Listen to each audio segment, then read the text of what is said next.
Someone asked me, what do you do when your person's life is just a mess? Like, hot mess doesn't really describe it well enough. Like, there is a buyer beware sign on them, and everything they tell you about their life, just the sign gets bigger and bigger. You start to realize, oh, that's why they didn't want to tell me the truth up front, or that's why they hid this or said this was one thing or another. It's almost like you would lie too if you had gotten yourself into that place.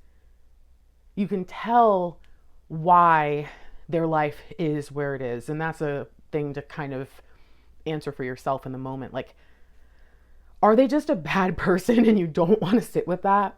Everyone has a chance to be redeemed, but if they're not there yet, if they're not actively pursuing it, if they're not dealing with their karma by creating new good things in their life, but also making amends, they're still in that phase of being bad.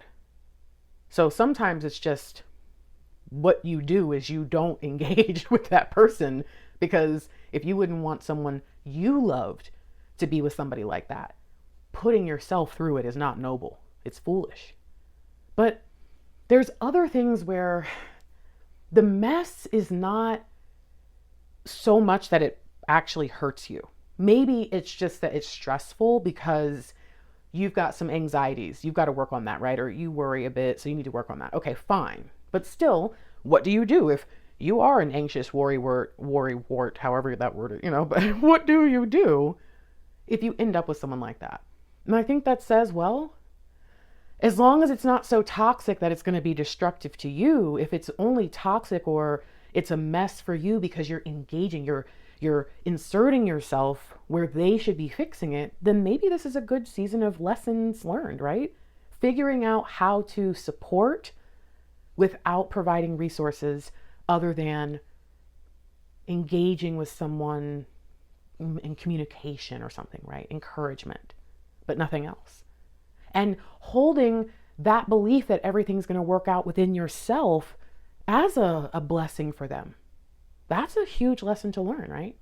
But for some of us, it's like, well, that's all well and good, but their life actually does affect me.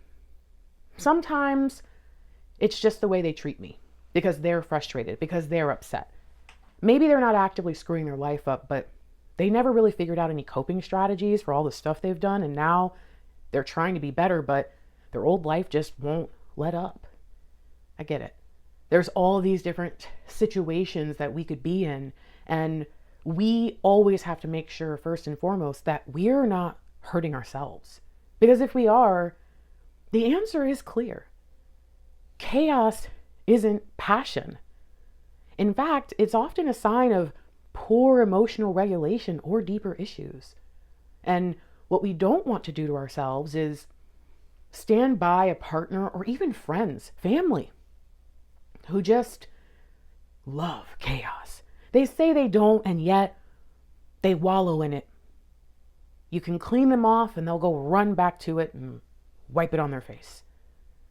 And that also kind of says something about those of us who can't let that kind of stuff go, because those fixer roles, they're usually rooted in codependency, and it's not unconditional love. It's actually something kind of wrong within us.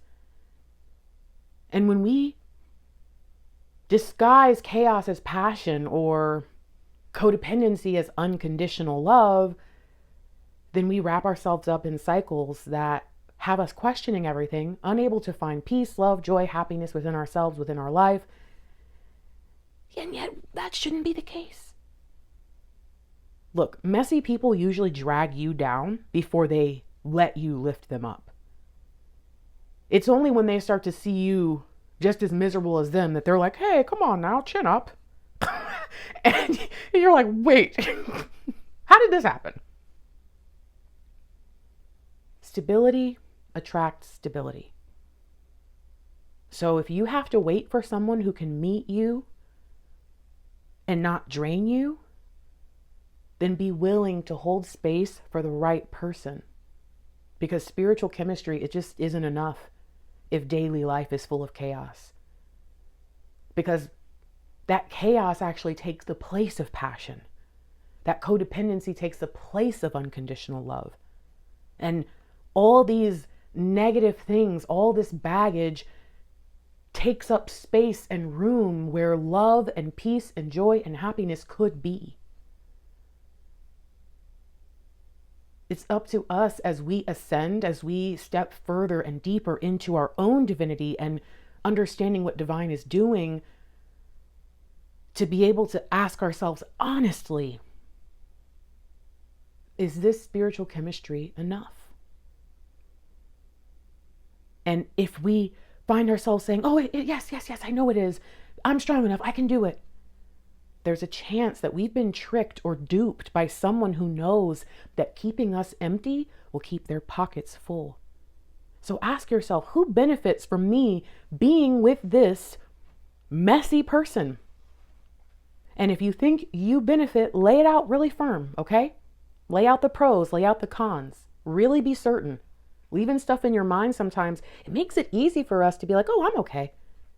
And then we finally, when everything hits the fan and we're just so over it, we finally sit down and we look at it all and we go, wow, this is pretty unbalanced, but we knew. We just didn't want to sit with that. That is true divine awakening. That is true divine feminine logic. I have to be sure that there is an equal balance, and I need to know that light is benefiting from whatever this is. Because if darkness is spreading because of it,